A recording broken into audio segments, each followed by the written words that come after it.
I want to address something, and that is the misconception that all of the blood orange wheels have an extremely high slide resistance and that they are not beginner friendly. For the sake that they wear fast, I would agree that they're not beginner friendly. Very easy to flat spot. I flat spotted mine trying to extend out a standee. But the part I want to address is that they have a high resistance to sliding and that you need to go fast in order for them to feel good.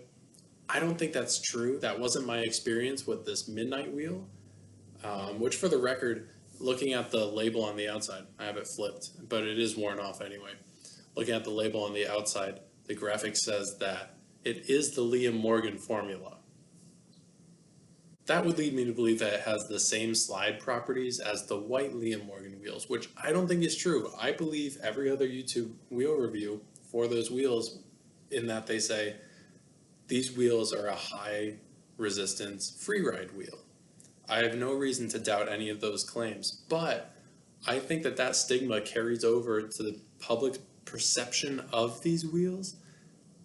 These were very slidey, super easy to initiate. Hookups were super consistent over all pavement types, smooth, chundry, whatever, theining like hell, super satisfying to look at the red, maroon thane lines on the ground.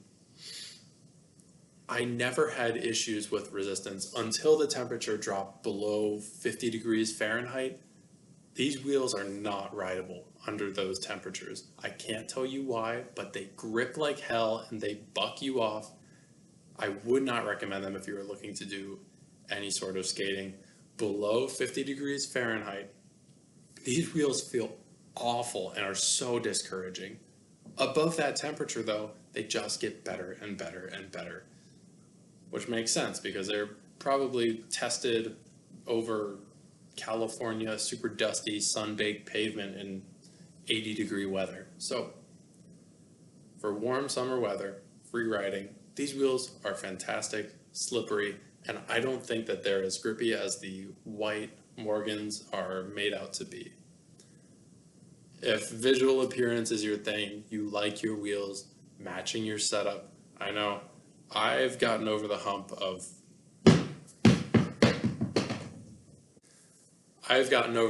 wanting my setups to all look pretty and colors align, but if the reason you're choosing this wheel is because you think maroon would look beautiful on my board,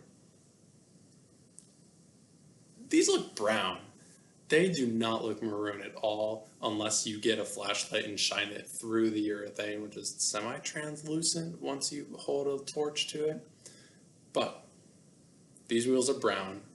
Don't expect them to look maroon once you put them on your board.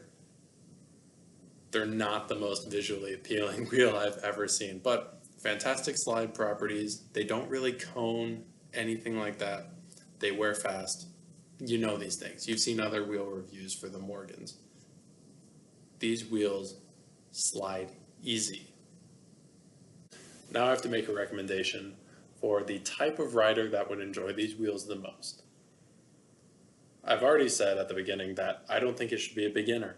A beginner, while they may see that these are relatively easy wheels to initiate into slides, they are at mega high risk of flat spotting these wheels. I flat spotted these wheels, and sure, while I did pendulum slides to try to bring them back into a state where they were rideable and didn't have terrible vibrations, I couldn't fully get it out, leaving the wheels pretty ovaled, which I only notice once I'm going over, 15 miles an hour. So I've dedicated them to my freestyle dancer, whatever the hell you want to call it, my Zenit Marble 40. Now, that brings up my next group of people, which is dancers. For some reason, dancers seem to really like blood orange wheels. Couldn't tell you why, but they work for it. I never ran out of grip, and the fact that these lips are pretty nicely rounded and the urethane is pretty slidey doesn't mean that when I'm doing big spins and shuffits and things like that, the board isn't going to catch a lip and rotate on bad pavement. It'll kind of slide and skip over the pavement as the board is rotating. So if you're a dancer and you're looking for a wheel, pretty good option. But yeah, like I said, not a beginner freeride wheel. But if you have more experience and you're looking to really extend out your stand-up slides and leave some fan on the ground. This is a pretty fun wheel to use that for.